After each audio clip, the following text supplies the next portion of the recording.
মুহতারাম হাজরিন, আজকে তো আমরা জাগতিক জ্ঞান বিজ্ঞানের পিছনে এত বেশি ঝুঁকে পড়ে গেছি যে আজকে স্কুলের পড়া আমাদের কাছে অনেক বড় ফজিলতের মনে হচ্ছে। এই জন্য আমরা বাচ্চাদেরকে স্কুলের পড়াশোনায় গণিত, ইংরেজি, বাংলা এগুলো যদি না হয় আমরা বাচ্চাকে মারধর করি। আমি তোমাকে এত কষ্ট করে, এত টাকা দিয়ে, আমার মাথার ঘাম পায়ে ফেলায়া আমি তোমাকে এত কষ্ট করে তোমাকে আমি স্কুলে দিয়েছি, তোমাকে পড়াচ্ছি, তুমি পরীক্ষা দিয়েছো, তোমার স্যার আমাকে বললো যে তোমার রেজাল্ট শিটে যে রেজাল্ট আছে এই রেজাল্ট তুমি ভালো করনি।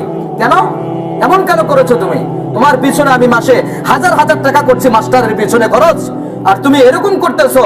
কিন্তু বাবা, জাগতিক জ্ঞান বিজ্ঞানের পিছনে আপনি এত বেশি মেহনত করতেছেন, কিন্তু আপনার সন্তানটার দিকে আপনি একটু খেয়াল রাখেন যে আপনার সন্তানটা কোরআন ভালো করে পড়া জানে না, কোরআন ভালো করে পড়তে পারে না, এর পিছনে আপনার কোনো গুরুত্ব নাই।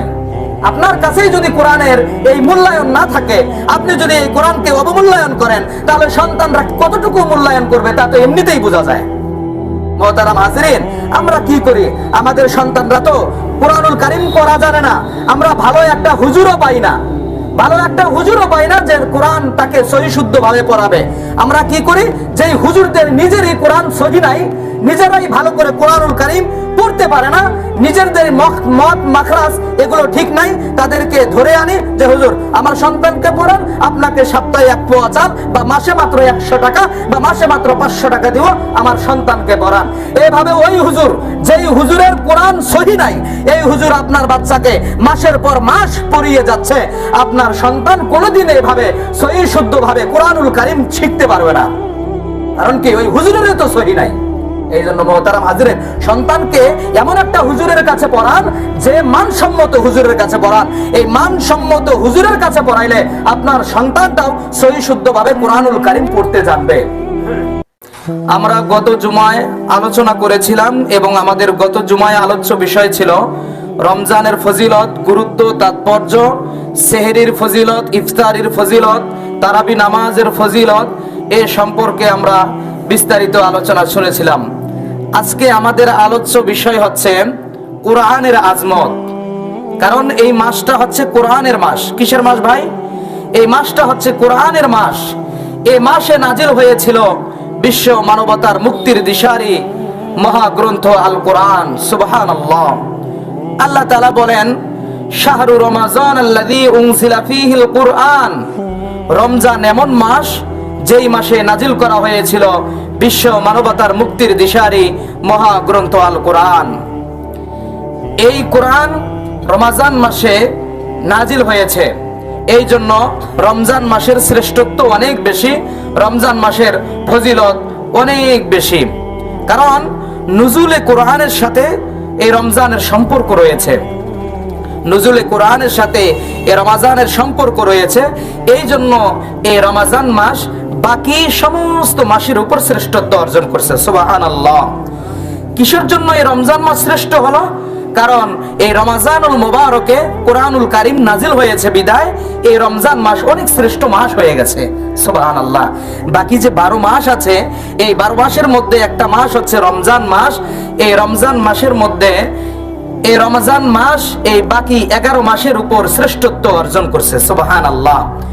যে বলা হয়েছে এই রমজান মাস যেমনি শ্রেষ্ঠত্ব অর্জন করছে, ঠিক অনুরূপ ভাবে আমাদের সাথে যদি কোরআনের সম্পর্ক থাকে, আমরা যদি কোরআনকে মহব্বত করি, আমরা যদি কোরআনকে ভালোবাসি, তাহলে রমজানের শ্রেষ্ঠত্ব যেমন কোরআনের ফজিলতের কারণে, কোরআন নাজিল হওয়ার কারণে যেমন রমজানের ফজিলত বাইরে গেছে, রমজানের শ্রেষ্ঠত্ব বাইরে গেছে, আমরাও যদি এই কোরআনকে বেশি বেশি তেলাওয়াত করতে পারি, কোরআনকে ভালোবাসতে পারি, কোরআনকে মহব্বত করতে পারি, তো আমাদেরও শ্রেষ্ঠত্ব আল্লাহ রাব্বুল আলামিনের কাছে বেড়ে যাবে।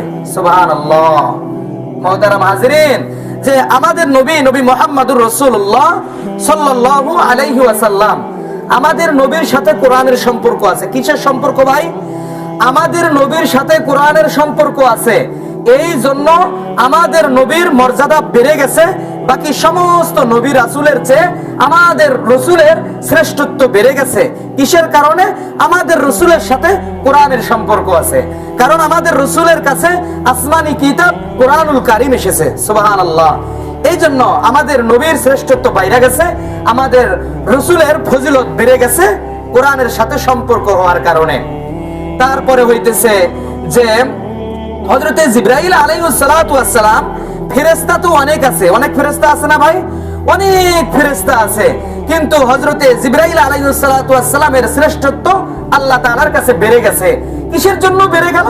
যে জিবরাইল কোরআন রাসূল পর্যন্ত নিয়ে আসছে, জিবরাইলের সাথেও কোরআনের সম্পর্ক আছে বিদায় হযরতে জিবরাইলের ফজিলত, হযরতে জিবরাইলের শ্রেষ্ঠত্ব সমস্ত ফেরেশতাদের উপর। সুবহানাল্লাহ। এই পৃথিবীতে তো অনেক শহর আছে, এই পৃথিবীতে শহরের কোনো অভাব নাই, অনেক শহর আছে, কিন্তু যেই শহরগুলোর সাথে কোরআনের সম্পর্ক আছে ওই শহরগুলোর মর্যাদা, ওই শহরগুলোর ফজিলত বেড়ে গেছে। যে মক্কা এবং মদিনা এই দুই শহরের সাথে কোরআনের সম্পর্ক আছে, কোরআনের সম্পর্ক থাকার কারণে এই দুই শহরের মর্যাদা বেড়ে গেছে। সুবহানাল্লাহ। যে এই দুই শহরের মর্যাদা এমন ভাবে বেড়ে গেছে, এই দুই শহরের যখন নাম নেওয়া হয় তখন একটু সম্মানের সহিত তাদের নাম নেওয়া হয়। মক্কাতুল মুকাররমা ও মদিনাতুল মুনাওয়ারা বলা হয়, দুইটা বিশেষণ যোগ করতে হয়। কিসের জন্য বিশেষণ যোগ করতে হয়?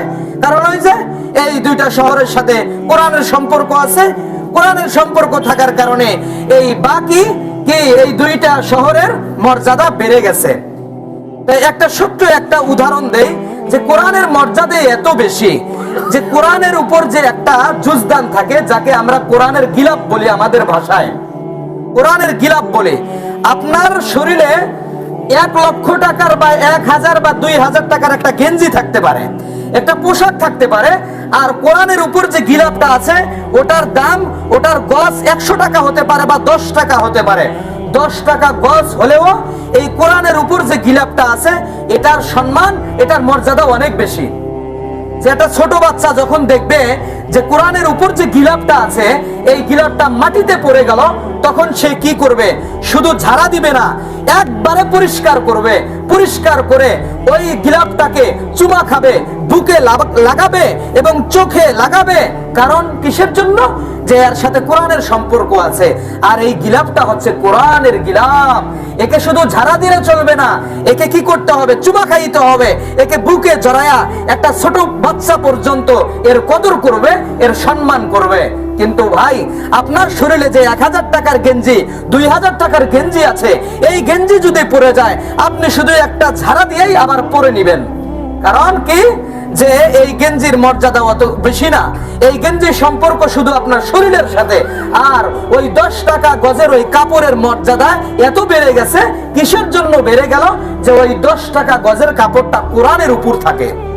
সুবহানাল্লাহ। এই জন্য বলা হয়েছে আমাদের সাথেও যদি এই কোরআনের এই আজমত থাকে, আমরা যদি এই কোরআনকে মহাব্বত করতে পারি, কোরআনকে ভালোবাসতে পারি, আমাদের মর্যাদা অনেক বেড়ে যাবে। যে আল্লাহর রাসূল বলছে, ইকরা ওয়ারতাকি ইকালু লিসাহিবিল কুরআন, ইকরা ওয়ারতাকি ওয়ারাতিল কামা কুনতা তুরাতিলু ফিদ দুনিয়া ফা ইন্না মাযিলাকা ইনদা আখির আয়াতিন তাকরাউহা। আল্লাহর রাসূল বলছে যে আল্লাহর কোন বান্দা যদি এই কোরআনকে মুখস্থ করে, কোরআনকে তেলাওয়াত করে, বেশি বেশি তেলাওয়াত করে, তো আল্লাহ রাব্বুল আলামিন কিয়ামতের ময়দানে এই কোরআনকে মুহাব্বতকারীদেরকে, কোরআনকে ভালোবাসনে ওয়ালাদেরকে, কোরআন তেলাওয়াতকারীদেরকে আল্লাহ বলবে, হে কোরআন তেলাওয়াতকারীরা, তোমরা আজকে কোরআন পড়ো, তোমাদের পড়া যেখানে গিয়ে ঠেকবে আমি আল্লাহ জান্নাতে তোমাদের স্থান সে জায়গায় দিয়ে দিব। সুবহানাল্লাহ। আমরা জানি কোরআনের আয়াত 6666টা। কয়টা ভাই? 6666টা আয়াত। আমরা যদি ওই কিয়ামতের ময়দানে ধীরস্থির ভাবে তারতিল সহকারে দুনিয়াতে যেভাবে পড়তাম, মাখরাজ মদ মাখরাজ সহকারে সহি শুদ্ধ ভাবে আমরা যদি ওই কিয়ামতের ময়দানে কোরআনুল কারীম ভালোভাবে তেলাওয়াত করতে পারি, তাহলে আমাদেরকে আল্লাহ 6666 তলা জান্নাত দিয়ে দিবে। সুবহানাল্লাহ। যে এই কোরআন শব্দের অর্থই হলো পড়া। এই কোরআন শব্দের অর্থ কি ভাই? পড়া। আর কোরআন নাজিল হয়েছে পড়ার জন্য, মানার জন্য। আমাদের দৈনন্দিন জীবনে আমাদের কাজ হচ্ছে কোরআন অনুযায়ী আমল করা, কোরআন কি বলতেছে সে অনুযায়ী আমাদের আমল করা। কিন্তু আমাদের একটা ধারণা হলো যে কোরআন না বুঝে পড়লে কোনো লাভ নাই। এটা আমি অনেক জুমা আগেই বলে দিয়েছি যে অনেক মানুষ বলে তুই যে কোরআন পড়স তুমি কি কোরআনের অর্থ জানো? কোরআনের অর্থ না জানলে পড়লে তো কোনো লাভ হবে না। এটা বলা যাবে না ভাই। কোরআনের অর্থ জানা এটা হলো ফরজে কিফায়া। ফরজে কিফায়া যেমন জানাজা নামাজ, আমি যদি আজকে মরে যাই আমাদের মহল্লার 1-2 জন ব্যক্তি আমার সামনে জানাজা পড়লে সকলের পক্ষ থেকে আদায় হয়ে যাবে। এই যে রমজান মাস সামনে আসতেছে, ইতিকাফ রমজানের শেষ দশকে 21 থেকে নিয়ে 30 পর্যন্ত এই শেষ দশকে ইতিকাফ থাকতে হয়। এই ইতিকাফ যদি আমাদের মহল্লার মধ্যে থেকে কোনো একজন ব্যক্তি মসজিদে 10 দিন আবদ্ধ থাকে তাহলে আমরা সকলেই গুনাহ থেকে বেঁচে যাব। আর যদি কেউ না থাকে আমরা মহল্লার সকলেই গুনাহগার হয়ে যাব। ঠিক অনুরূপ ভাবে এই জানাজা নামাজ হচ্ছে ফরজে কিফায়া। সকলেই যদি আদায় করে, সকলের পক্ষ থেকে 1-2 জন আদায় করলে এটা হয়ে যাবে। ঠিক অনুরূপ ভাবে কোরআনের তাফসীর জানা, কোরআনের অর্থ জানা এটা হচ্ছে ফরজে কিফায়া। আর কোরআনুল কারীম সহি শুদ্ধ ভাবে তেলাওয়াত করা এটা হচ্ছে ফরজে আইন, অপরিহার্য ফরজ। এটা কর্তব্য আমাদের সকলকে কোরআনুল কারীম সহি শুদ্ধ ভাবে তেলাওয়াত শিখতে হবে। এই জন্য আল্লাহ রসুল বলছে যে যে বান্দা, যে আমার উম্মত কোরআনের একটা হরফ তেলাওয়াত করবে, একটা হরফ পাঠ করবে, আল্লাহ তাআলা তার আমল নামায় একটা নেকি লিপিবদ্ধ করে দিবেন। সুবহানাল্লাহ।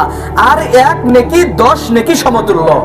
আর আমরা যদি এই যে রমজান মাস চলতেছে, আমরা যদি এই রমাজানুল মোবারকে কোরআনের একটা অক্ষর পড়ি তাহলে আমাদের আমল নামায় আল্লাহ তাআলা 700 নেকি দান করে দিবেন। সুবহানাল্লাহ।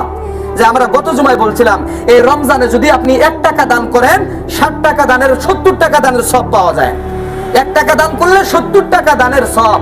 এই জন্য এই রমজানুল মোবারকে বেশি বেশি আল্লাহর রাস্তায় দান করা, এই রমজানুল মোবারকে একটু আমলটা চাঙ্গা করা, আমল বৃদ্ধি করা এই রমজানুল মোবারকে। আল্লাহ রাসূল বলছে এই পৃথিবীর মধ্যে রুব্বা কারিন ইয়াকরাউল কুরআন ওয়াল কুরআনু ইয়ালানু, এই দুনিয়াতে অনেক কোরআন তেলাওয়াতকারীরা আছে যারা কোরআন পড়ে এমন ভাবে পড়ে যে তাদের কোরআন সহি শুদ্ধ ভাবে পড়তে পারে না। এমন কারীরা আছে যারা কোরআন সহি শুদ্ধ ভাবে তেলাওয়াত করতে পারে না। এরা কোরআন পড়তেছে ঠিক, কিন্তু কোরআন তাদেরকে অভিশাপ করতেছে, কোরআন তাদেরকে অভিশাপ করতেছে। এই জন্য আমাদের কাজ হলো সহি শুদ্ধ ভাবে কোরআনুল কারীম তেলাওয়াত করা। আমরা ইতিপূর্বে যতগুলো রোজা আমাদের এখানে যত রোজা গিয়েছে আমাদের এখানে একটা পড়ার একটা তালিম হয় কোরআনুল কারীম সহি শুদ্ধ ভাবে। আমরা যেন অন্তত 10টা সূরা, যেই 10টা সূরা না শিখলেই নয়। আমরা যারা আম মানুষ আছি, আমরা যারা ভালো করে পড়তেই জানি না, তাদেরকে রমজানুল মোবারকে সুযোগ দেওয়া হয় যে আপনারা আসেন, আমরা সকলে আপনাদের জন্য প্রস্তুত আছি, আপনারা আসেন। অন্তত আপনাদের উপর আমরা মেহনত করে অন্তত 10টা সূরা আপনারা যেন সহি শুদ্ধ ভাবে পড়তে পারেন। প্রত্যেক রমজানেও বলা হয়, এই রমজানেও আপনাদেরকে বলতেছি প্রত্যেক দিন জোহরের নামাজের পরে আপনারা মসজিদে আসবেন এবং একটু কষ্ট করে সময় দিবেন। ইনশাআল্লাহ আমরা যথাযথভাবে কিভাবে পড়ালে আপনাদের ভালো হবে, কিভাবে পড়ালে আপনারা শিখতে পারবেন, সেই চেষ্টা ইনশাআল্লাহ আমরা চালিয়ে যাব। আল্লাহ তাআলা আমাদের সকলকে এই রমজানুল মোবারকে কোরআনের পিছনে মেহনত করার তৌফিক দান করেন। সকলে বলি আমিন। মুহতারাম হাজরিন, আজকে তো আমরা জাগতিক জ্ঞান বিজ্ঞানের পিছনে এত বেশি ঝুঁকে পড়ে গেছি যে আজকে স্কুলের পড়া আমাদের কাছে অনেক বড় ফজিলতের মনে হচ্ছে। এই জন্য আমরা বাচ্চাদেরকে স্কুলের পড়াশোনায় গণিত, ইংরেজি, বাংলা এগুলো যদি না হয় আমরা বাচ্চাকে মারধর করি। আমি তোমাকে এত কষ্ট করে, এত টাকা দিয়ে, আমার মাথার ঘাম পায়ে ফেলায়া আমি তোমাকে এত কষ্ট করে তোমাকে আমি স্কুলে দিয়েছি, তোমাকে পড়াচ্ছি, তুমি পরীক্ষা দিয়েছো, তোমার স্যার আমাকে বলল যে তোমার রেজাল্ট শিটে যে রেজাল্ট আছে এই রেজাল্ট তুমি ভালো করনি। কেন এমন কেন করেছো তুমি? তোমার পিছনে আমি মাসে হাজার হাজার টাকা করছি মাস্টারের পিছনে খরচ, আর তুমি এরকম করতেছো। কিন্তু বাবা, এই যে বাংলার পিছনে, জাগতিক জ্ঞান বিজ্ঞানের পিছনে আপনি এত বেশি মেহনত করতেছেন, কিন্তু আপনার সন্তানটার দিকে আপনি একটু খেয়াল রাখেন যে আপনার সন্তানটা কোরআন ভালো করে পড়া জানে না, কোরআন ভালো করে পড়তে পারে না, এর পিছনে আপনার কোনো গুরুত্ব নাই। আপনার কাছেই যদি কোরআনের এই মূল্যায়ন না থাকে, আপনি যদি এই কোরআনকে অবমূল্যায়ন করেন, তাহলে সন্তানরা কতটুকু মূল্যায়ন করবে তা তো এমনিতেই বোঝা যায়। মুহতারাম হাজরিন, আমরা কি করি? আমাদের সন্তানরা তো কোরআনুল কারীম পড়া জানে না, আমরা ভালো একটা হুজুরও পাই না, যে কোরআন তাকে সহি শুদ্ধ ভাবে পড়াবে। আমরা কি করি?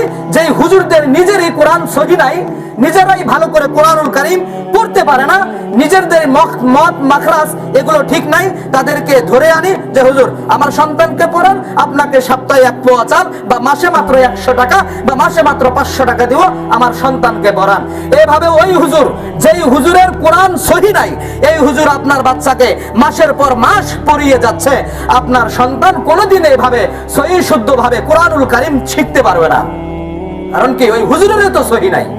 এই জন্য মুহতারাম হাজিরিন, সন্তানকে এমন একটা হুজুরের কাছে পড়ান যে মানসম্মত হুজুরের কাছে পড়ান। এই মানসম্মত হুজুরের কাছে পড়াইলে আপনার সন্তানটাও সহি শুদ্ধভাবে কোরআনুল কারীম পড়তে জানবে। এই জন্য মুহতারাম হাজিরিন, আমরা সকলেই আমাদের বাচ্চাদেরকে কোরআনের পিছনে একটু বেশি বেশি করে তারা যেন মেহনত করে, আমরা চেষ্টা চালিয়ে যাব ইনশাআল্লাহ। মুহতারাম হাজিরিন, এই রমজান মাস হচ্ছে কোরআনের মাস, যে এই রমজান মাসে বেশি বেশি কোরআনুল কারীম তেলাওয়াত করা।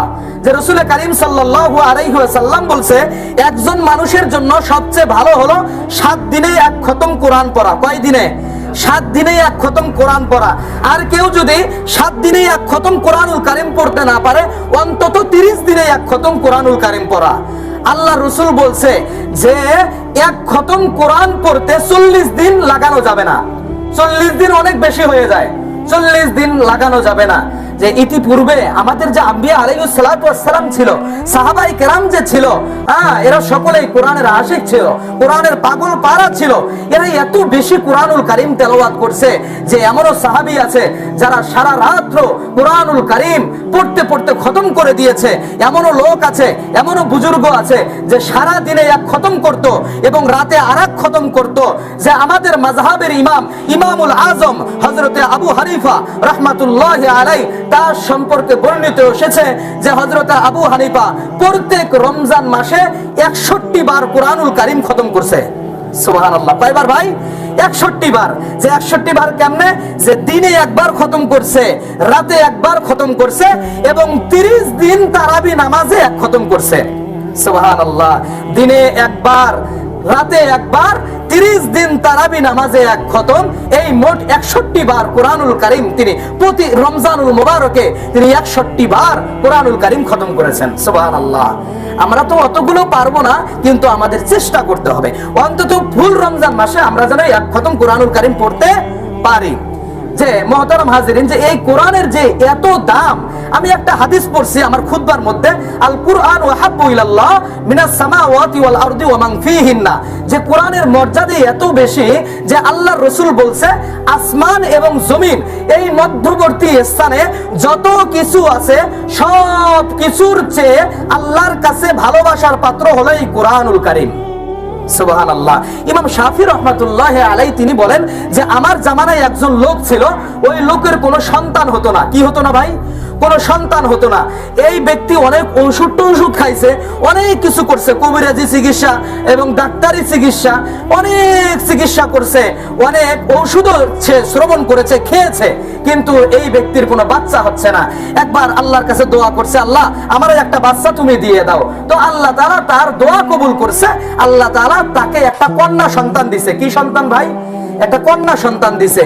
এখন এই ব্যক্তি একটা সন্তান হয়েছে, অনেকদিন পরে পাগল পারা হয়ে আল্লাহকে বলছে, আল্লাহ এই যে তোমাকে সাক্ষী রেখে বলতেছি, আল্লাহ আমার মেয়ের যখন বিয়ের বয়স হবে তখন আমি তাকে যে স্বামীর বাড়িতে নিয়ে যাওয়ার জন্য যে তাকে কিছু মাল সামানা দিব, তখন আমি তাকে এই দুনিয়ার একটা দৌলত তাকে আমি দিয়ে দিব।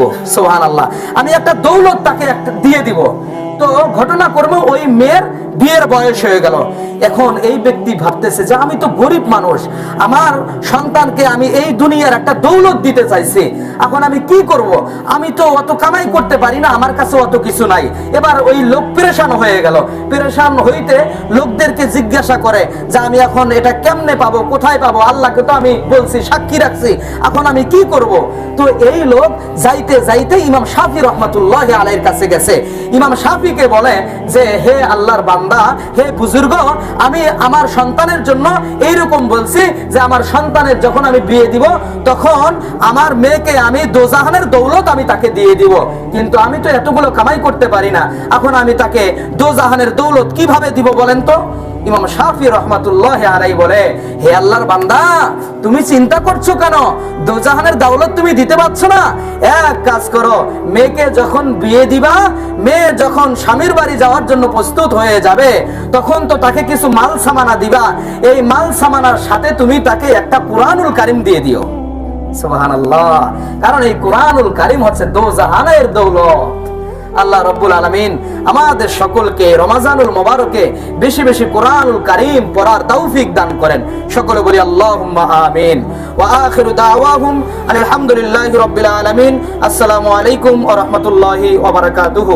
আমরা যারা সুন্নাত পড়িনি সকলে 4 রাকাত সুন্নাত পড়ে নিন।